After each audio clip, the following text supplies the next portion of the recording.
Hi Guy, welcome back TV spoilers. What happens to Phyllis and Cane before Lily's secret trap? Orchestrated by her alliance with Victor? Genoa City feels like a sealed box filled with gas right now. No one can see the spark, but everyone can feel the heat rising under their skin. Victor still stands there like a familiar shadow, barely needing to lift a finger for people to start regulating their breathing to the rhythm of his power. In that climate, the story of a stolen AI tool snatched, hidden, traded, leveraged stops being a single scheme and becomes a knot that can tighten around the throat of anyone who gets too close. Phyllis chose to step into that danger believing she was fast enough, sharp enough, ruthless at just the right moment to turn risk into advantage. What she underestimated most was the very thing she always claims to understand: Victor's instinct for retaliation, and the cost of even a small miscalculation in a game that has been rigged long before her move ever hit the board. Phyllis doesn't plan the way people like to imagine. She goes loud, explosive, making sure the whole town knows she's in motion. When she is truly afraid, she becomes quiet in a way that feels unnatural, almost suspicious. Her fear isn't simply fear of being caught. It's fear of being locked into a script where Victor controls the ending, and she is denied the privilege of choosing her own exit. She knows Victor doesn't just want the upper hand back, wants the sensation of total control. The satisfaction of forcing people to realize exactly how small they are in his world. After everything that has already brushed too close to AI, Phyllis knows she has left fingerprints where no fingerprints should exist. She can tell herself it was a clever bargain, that she did what she had to do to survive in a city that crushes the weak. But the truth is, even she can no longer separate what is survival from what is addiction. The addiction to standing near power and believing she can touch it without being burned. The moment Phyllis decides to launch a stealth strike to take the AI back, she doesn't think she's doing anything unprecedented. She thinks she's correcting course, making one hard adjustment before Victor makes her unrecognizable. In her mind, reclaiming the AI, or at the very least reclaiming control around the AI, becomes a lifeline, a bargaining chip, a flotation device she can cling to while the counterattack gathers weight in the dark. But that confidence is exactly what seeds the plan's failure from the start. In a war where Victor writes the rules, every sneak attack is potentially already listed under the moves he expects his enemies to attempt. Phyllis is not only gambling on speed, she's gambling on the assumption that Victor hasn't already flipped the table. And that is the most dangerous assumption of all. Cane, for reasons that don't matter as much as the consequence itself, ends up in the wrong place at the wrong time. This is where the story turns ice cold, because it transforms an operation with a clear target into a catastrophe with a real victim. Cane is dragged into the middle of the mess as if he's been yanked off the track of his own life and thrown directly into Phyllis's fatal curve. No new player needs to appear for the horror to land. Cane's presence alone is enough to make it feel cruelly inevitable. Everything Phyllis does to save herself suddenly drives someone else into the line of fire. And when Cane is badly injured, when his life hangs in the balance, Phyllis is forced to stare at consequences she usually avoids by wrapping them in logic. This time it isn't an argument. It isn't an accusation. It isn't a relationship fracture that can be patched with time. This time it is a human body, blood, risk, the kind of damage you can't explain away with a carefully chosen narrative. Phyllis is used to being disliked. She is used to people watching her with judgment, waiting for her to slip so they can say, "See? She's always been this way." But the moment Cane's life is threatened triggers a different kind of panicraw, ugly, impossible to dress up. It hits the part of Phyllis she guards most fiercely, the part that still knows fear, still knows regret, still understands she may have stepped over a line that leaves no clean way back to a version of herself the world could ever forgive. She doesn't only fear for Cane as a person, she fears what Cane represents in the chain reaction. Cane pulls Lily into the blast radius and Lily pulls Cane's family. And suddenly Phyllis is facing a moral storm she can't redirect with strategy. Inside her head, she sees Lily's eyes turning into something hard and final, no room for ambiguity, no patience for excuses. And yet, in the same breath, Phyllis's survival instincts lurch to life the way they always do when the ground starts giving way. Fear becomes fuel and panic mutates into calculation. She begins reconstructing the entire event as a sequence of cause and effect, hunting for the angle that still leads to escape. But every route still passes through one shadow, Victor. If he even senses she has moved against the AI again, he won't just punish her, will turn her into a warning sign for anyone else who ever imagined they could play games near his throne. Phyllis feels it like a tightening hand around her throat, not squeezing yet, but closing just enough to make her count the air she has left. In the middle of this chaos, Phyllis grabs onto a thought like a railing when the stairs are collapsing. Lily will always let Cane down. It's a cruel thought, but it's also a convenient one, because it gives Phyllis a frame to shove everything into. If Lily has already stepped away from Cane, if Lily has already wounded him, then Phyllis can convince herself that today's disaster is simply the continuation of a break that has been bleeding for a long time. She might not speak it aloud, but the idea loops through her mind like a mantra. Cane has been stretched between trying to become someone worthy of Lily and the darker nature he once hid under a polished surface. Now that Cane is injured, know that danger has touched him. Phyllis can treat it as proof that he should stop trying to be good enough for a woman who has chosen distance. The way she clings to this logic isn't only about attacking Lily. It's about diluting her own guilt, turning consequence into something foreseen instead of something she caused. On a deeper level, Phyllis doesn't want Cane to forget Lily simply because she despises Lily or because she wants to win some emotional contest. Phyllis wants Cane to forget Lily because it would free him from the last restraint between him and the kind of darkness that can be weaponized. She still hopes Cane will return to the ruthless core of Aristotle Damascus as a fall from grace, but as a return to the only position where he can survive. In Cane, Phyllis sees something that both frightens and tempts her: the ability to shift skins, to carry two faces, to walk between powerful forces without being immediately crushed. For Phyllis, Aristotle Dumas isn't just a name or a persona. It's the symbol of a Cane who no longer asks permission to exist, no longer begs for approval, no longer confuses love with safety. And if Cane becomes that again, Phyllis believes they can build a new alliance that doesn't depend on fragile feelings, but on the hard architecture of survival. But the tragedy is that Cane right now isn't merely a man hurt by Lily. He looks like a man being pulled by invisible strings, yanked in opposing directions. One moment he seems to be clinging to the last scraps of dignity, trying to preserve the version of himself Lily once believed in.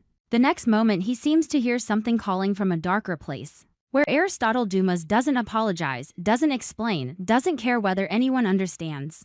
That instability is what makes Cane's injury such an explosive point. When someone already teetering is shoved into a disaster, the fall is deeper, and whatever comes after is more extreme. Phyllis senses this, and her fear becomes double-edged. On one side, she fears the backlash from Lily and from Cane's familial fury that will paint her as the direct reason he nearly died. On the other side, she sees opportunity inside the wound, a shock strong enough to sever the last illusions, tying Cane to Lily, strong enough to make him stop telling himself that one more effort will return him to the past. Phyllis hates the honesty of that thought even inside her own skull, because it makes her sound monstrous. But she has never survived on purity. She survives on the brutal truth that everyone has a price and everyone has a weakness. The problem is, Victor understands that better than anyone. Worse, Victor can take any chaos and package it into a version of reality that serves him. If he wants to, he can let Genoa City believe Phyllis staged everything and failed, that Cane is simply a victim, that Lily and Cane's family should pour their anger onto Phyllis. Instead of looking deeper into the AI war, Victor can wash his hands by pushing all the dirt onto someone else, while still keeping control of the AI itself. Phyllis knows that, and her panic sharpens. She isn't afraid of the truth, she is afraid of the truth Victor will sell. The most maddening feeling for her is not losing a fight, but losing the right to tell her own story. In those tense hours, Phyllis starts rebuilding the sequence in her head like she's reconstructing a crime scene, searching for the precise point where she can reduce the damage. But the more she thinks, the more she gets trapped in one image: Cane bleeding, and Lily's face when she finds out. Lily has already been moving farther from Cane, and that distance makes the explosion more violent. Because when someone has chosen to leave, they often hate being dragged back by tragedy. Cane won't just face physical pain. Will face the question of whether Lily sees him as someone to pity or someone to blame for getting pulled into Phyllis, into the AI, into the dark. And this is where Phyllis returns to her deepest objective: changing Cane. She doesn't need Cane to forgive her immediately. She needs him to see the world the way she does, through a lens where love and morality are thin skins stretched over a real war of power and survival. She wants Cane to believe Lily will always disappoint him, that striving to be good only makes him easier to break, that Aristotle Dumas is the only version of Cane who can stand in front of Victor without being eaten alive. If Cane accepts that, then today's horror, no matter how ugly, can become the necessary fracture that forces him into a new shape, a new beginning in their partnership, where Phyllis no longer has to move alone in the dark, where she has an ally dangerous enough to make Victor hesitate. But truth is stubborn. An alliance built on guilt and blood rarely holds the way people want it to. Cane may be pushed toward darkness, But he may also wake up in the opposite direction, waking with disgust for himself when he faces what the cost truly was. Phyllis knows that too, which makes her urgency almost feverish. She wants to define Cane before others define him through rage. She wants to be the voice filling the empty space in his mind, telling him this is the moment to stop reaching for Lily, stop apologizing, stop trying to be loved on someone else's terms. She wants to turn pain into a door labeled Aristotle Dumas, a door that, once Cane walks through it, will be nearly impossible to step back out of. That's why the tension isn't only in whether Cane survives. The tension is in the invisible fight over who owns the next version of him. Will Lily and Cane's family see him as someone who needs to be pulled out of darkness, or as someone who chose darkness and is simply paying the bill? Will Phyllis be branded a destroyer, or become the only person who understands Cane at his coldest? How quickly will Victor strike? And will he punish Phyllis directly or punish her by turning Cane into the weapon that destroys her? Every question spirals into the same tightening coil around three names: Phyllis, Cane, Victor. And in the center of it all, Lily is like a lamp dimming at the end of a corridor too far to reach, but still bright enough to show everyone exactly when they stepped away from safety. Phyllis can tell herself she still has control, that one clean adjustment will turn disaster into leverage. But Genoa City rarely allows anyone to fix a mistake without charging interest, especially not when Victor is involved. And especially not when AI has become a weapon capable of bending fate. The threat of Victor's counterattack doesn't feel like a vague prediction anymore. It feels like a wave you can already hear, already taste, already sense in the pressure of the air, certain to crash, even if you don't know the exact second it hits. And then comes the sharpest twist of all. Just as Phyllis starts believing she can use Cane's tragedy to restructure everything, pulling him away from Lily, pulling him toward Aristotle Dumas, rebuilding an alliance fierce enough to survive, Victor realizes the most terrifying thing isn't Lily's hatred. It's the possibility that Cane will wake up with one question and one question only. If he had died today, who would have benefited most? No one needs to say it aloud for it to exist. It hangs there like a blade suspended from the ceiling. And Phyllis understands that if it falls, it won't just sever her from Cane, it may sever the only path she has left to survive Victor at all. Genoa City has felt like an engine pushed past its limits, lately still running, still forced to accelerate even as the parts start to scream. Jabbit becomes one of the loudest sources of that unease. A place where power shifts and quiet fractures turn the building itself into a nervous system. People whisper about instability, about strange meetings, about unfamiliar footsteps sliding through hallways as if the old rules no longer apply. In that chaos, Phyllis doesn't see a bright, comfortable opportunity. She sees a narrow crack opening in the dark, wide enough for a reckless person to squeeze through, and wide enough for a single mistake to become a disaster. She knows exactly what she's doing when she secretly plans an attack to reclaim the AI, exploiting the recent turbulence at Jabbit. She also knows why she feels she has to do it. It isn't simple greed. It's the sensation of being cornered. The pressure tightening until every option seems locked except one: either take back the one thing that might restore her leverage, or stay still and be crushed by a game she has never been allowed to lose. Understanding that doesn't calm her heart. It only makes her colder, sharper, and most dangerously, it makes her believe she can control the price of her own recklessness. Phyllis chooses her moment carefully. When Jabbit is tangled in confusion and the usual watchdogs seem distracted by the ripple effects of everything that's been shifting lately, she uses that disorder like a curtain. From the outside, it looks like any corporate night: sparse lights, steady ventilation hum, a silence so deep that any sound feels amplified. But inside Phyllis, it isn't silence at all, it's a tight, buzzing roar that only someone forcing fear down into the ribs can recognize. She slips into the hidden lab where the AI is stored like a weapon, not merely a piece of technology. The movements come so quickly they feel like muscle memory rather than thought. Bypass a lock, cross a threshold, avoid a camera angle, navigate layers of security, reach the storage system. She keeps telling herself this is necessary, that 1 second of hesitation will cost her everything. And that insistence, this belief in her own necessitize what blinds her to the smallest warnings. She begins downloading the AI data, trying to do it cleanly, quietly, without triggering a single alert. But the AI isn't an ordinary file. And a secret lab isn't an empty room you can walk into and walk out of without consequence. Something goes wrong at the exact moment she believes she's already cleared the hardest part. Maybe it's a fraction of delay in a command, a security script snapping awake, or a trap that has been waiting precisely for someone like her. The alarm triggers not as a predictable siren, but as a cold, rapid sequence of signals that feels less like noise and more like metal striking bone. Lights shift, doors begin to react. The space tightens as if the building itself is closing its mouth. In that instant, Phyllis is no longer the woman who walked in confident and calculating. She is an intruder standing inside a trap that is already snapping shut. What chills her isn't the alarm itself, but the sense that someone anticipated her, waited for her, set the thinnest wire and simply let her touch it. At the same time, Cane is running. He's been set up and pursued by Michael and Nikki, and the sensation of being hunted makes every decision frantic, stripped of reflection. He isn't moving according to a plan, he's moving according to instinct. He chooses emptier corridors, darker corners, doors that most people wouldn't notice, just to win a few fragile seconds of freedom. Genoa City, in that moment, isn't familiar to him anymore. It's a maze of threat, where any turn can become a dead end. And Jabit, in all its instability, becomes an accidental shelter he doesn't realize is holding another catastrophe inside it.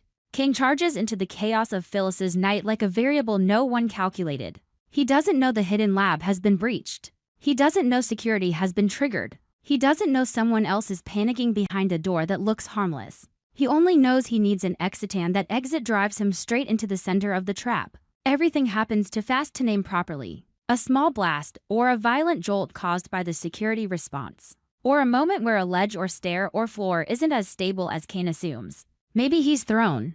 Maybe he slips from height. Maybe he collides with something he never should have collided with. The details blur, but the outcome does not. Cane is badly injured. And danger becomes something tangible and undeniable. Blood, ragged breathing, the sudden, unnatural stillness of a body knocked off its normal rhythm. Phyllis witnesses it like she's watching a door slam shut somewhere inside her own life. She had been thinking about escape, about silencing alarms, wiping traces, securing détente till all priorities collapse at once. Cane is no longer an abstract consequence. He is a person she has just pushed into life-threatening harm through her actions. And what terrifies her is the clarity of it, even if she didn't intend it. Even if she can justify her motives, the truth will cling to her like a label that won't peel off. Phyllis panics. This isn't the kind of panic she hides under sarcasm or sharpness, it's the primitive kind. The kind that floods the body when control evaporates. She rushes toward Cane, trying to help, trying to summon assistance, trying to do anything that might pull him back from the edge. But it doesn't work. Not because she doesn't care, but because the situation has already crossed a line. Because wounds don't obey willpower. Because time doesn't pause to let her undo what she set in motion. She's torn between fleeing to save herself and staying to save him. And that hesitation cuts into her like a blade. Phyllis has always believed she can steer the narrative, bend events to her advantage. But now she feels small in the face of a human life's fragility. And the sharpest pain is the knowledge that if Cane doesn't survive, that shadow will attach itself to her name forever, regardless of how many reasons she had convinced herself she was forced to act. The news reaches Lily while she is already tangled in confusion about Cane, already weighing the possibility of leaving Genoa City as if stepping out of a suffocating room. She has been exhausted, uncertain, balanced between letting go and trying once more until the message hits her like a physical shock. Any logic becomes meaningless beside one raw fact: Cane is in danger, his life at risk. All of Lily's earlier hesitation is crushed under a surge that is both hot and cold at once.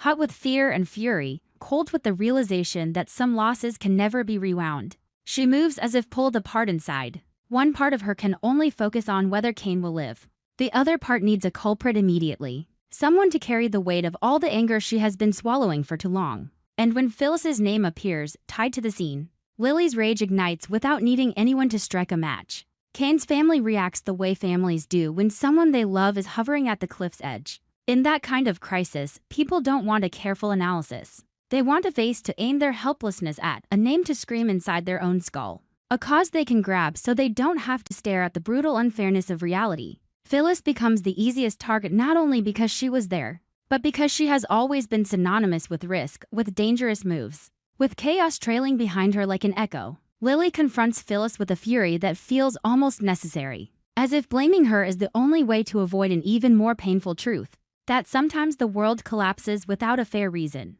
that life can steal someone you love because of a tiny chain of missteps, and that Lily herself doesn't know how she will keep living if Cane doesn't come back. Phyllis stands in that storm and feels each accusation like a nail hammered into her skin. She wants to say she didn't mean it. She wants to say it was an accident. She wants to admit she is afraid too. But all those words sound like excuses beside the reality of a body fighting to survive. Then comes what can't be avoided: the police investigation. Once security is triggered, once there are signs of intrusion, once someone is critically injured, the story can't be smothered into whispers. Phyllis faces the threat of prison like she's staring into a pit opening beneath her feet. She sees the future narrowing into legal corridors and public judgment. She sees hatred spreading like a disease passed through looks, rumors, the way people turn their backs. And the worst part for her isn't being hated, she has lived inside hatred before. The worst part is the feeling that this time she truly is guilty in a way she can't scrub away. Because she has pushed Cane into life-threatening danger even if she refuses to call it intention. She is hollowed out by self-reproach, and it isn't glamorous or theatrical. It burns quietly, deep and constant. Like an internal scald that makes it impossible to draw a full breath without choking on the taste of what she's done. While she waits for news about Cane, Phyllis slips into a strange, fractured state. She wants to run from everything. And yet she can't leave until she knows whether he is alive. She keeps asking herself how it came to this. Whether she misjudged the risk of trying to reclaim the AI. Or whether she simply lied to herself that she still had control. She thinks of Lily, of Lily's impulse to leave the city. And how this kind of disaster could drag Lily back in the most brutal way. She thinks of Michael and Nikki. Of Cane fleeing them as if escaping a net already tight-knit and then falling straight into her trap. The threads tangle into a web so dense she can't even find the beginning anymore. She only knows she is standing at the center. And every direction feels like a place where the line will tighten. And when the tension has grown so thick it feels like a single sound could shatter it. Phyllis realizes something even more terrifying than prison or public hatred. The uncertainty of what comes next. If Cane lives, how will he look at her when he wakes? As the person who accidentally dragged him into disaster? Or the person who tried to save him when everything collapsed? If Cane doesn't live, will Phyllis ever escape the label of the one who caused it in Lily's ICER and her own? And as the police move closer, as questions begin to burrow into details, will she be able to keep the boundary between the truth and the words she uses to protect herself? Those questions circle her mind like an alarm that never fully shuts off, flashing, insisting that some moments can't be rewound to the second before the button was pushed. Phyllis stands there in a space that isn't fully the crime scene and isn't fully the hospital either. As if she has been suspended between two banks of the same nightmare. She can feel Lily somewhere inside fear and fury. Can feel Cane somewhere along that fragile border of survival. Can feel Michael and Nikki as forces that haven't vanished, even though the accident has already happened. She doesn't know what will arrive first, relief or devastation, accusation or silence that feels worse than accusation. And what unsettles her most is the sense that nothing has truly ended yet, that tonight is only one piece of a longer chain reaction. Phyllis tries to tell herself that if she waits a little longer, an answer will appear, something solid to hold. But even as she thinks it, another idea slips in. Thin as mist and heavy as lead, sometimes the cruelest thing isn't the outcome, but the fact that you're never allowed to know for certain what you're walking toward. And she remains there, still hearing the alarm as if it's lodged inside her bones. Still unable to decide whether to call this night an accident, a consequence, or the first sign of something even darker still unfolding. On our TV Spoilers channel, I'm always looking for content inspiration for each video by compiling short video clips to analyze and offer my personal opinions. This channel specializes in analyzing, theorizing, and discussing plot points in the Young and the Restless series from the perspective of a longtime fan. Through this, viewers can gain deeper, more objective, and more interesting insights. Subscribe to the channel to stay updated on the latest news about the Young and the Restless series.